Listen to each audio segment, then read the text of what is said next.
मनोज जरांगे पाटील असं वक्तव्य करून जे शेतकरी आंदोलन काल झालेलं होतं आणि ज्या आंदोलनामध्ये शेतकऱ्यांचे नेते राजू शेट्टी, बच्चू कडू, अजित नवले, वामनराव चटप, तुपकर अशा पद्धतीचे सर्व नेत्यांनी काल सुमारे 3 तास मी स्वतः त्या बैठकीला उपस्थित होतो.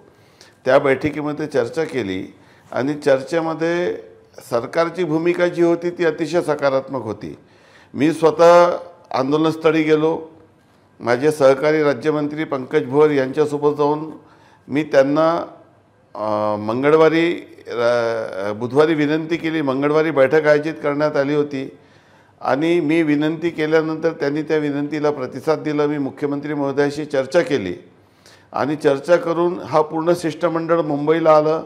सह्याद्री अतिथीगृहामध्ये तडकाफडकी बैठक आयोजित करण्यात आली. राज्याचे सुमारे सर्व सनदी अधिकारी, सर्व विभागाचे किमान 7 मंत्री, 2 राज्यमंत्री त्या बैठकीला उपस्थित होते.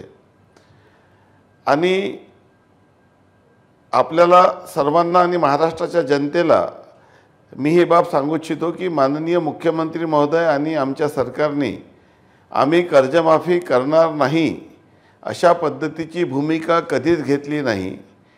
तर जे जे आश्वासन आणि वचनं आम्ही महाराष्ट्राच्या जनतेला निवडणुकीच्या दरम्यान दिले आहे ते सर्व वचनं आम्ही पाडू अशा पद्धतीचं आम्ही वक्तव्य माननीय मुख्यमंत्री महोदय आणि दोन्ही उपमुख्यमंत्री महोदयांनी केलं होतं. आता जरांगे पाटील साहेब यांच्या तोंडून कधीही चांगलं वक्तव्य येऊ शकत नाही, कारण की ते पूर्वग्रह दूषित आहे आणि ते सातत्याने चांगलं काम केलं तरी सरकारवर ते टीकाच करणार आहे. दुसरा महत्त्वाचा विषय की ते वारंवार असं बोलत होते की आम्ही निवडून दिलं. त्यांनी नाही निवडून दिलं, त्यांनी विरोध केला होता सरकारला. जनतेने निवडून दिलं हे त्यांना कदाचित याचा विसर पडला आहे. हे मी पुन्हा एकदा आपल्या लक्षात आणून देऊ इच्छितो.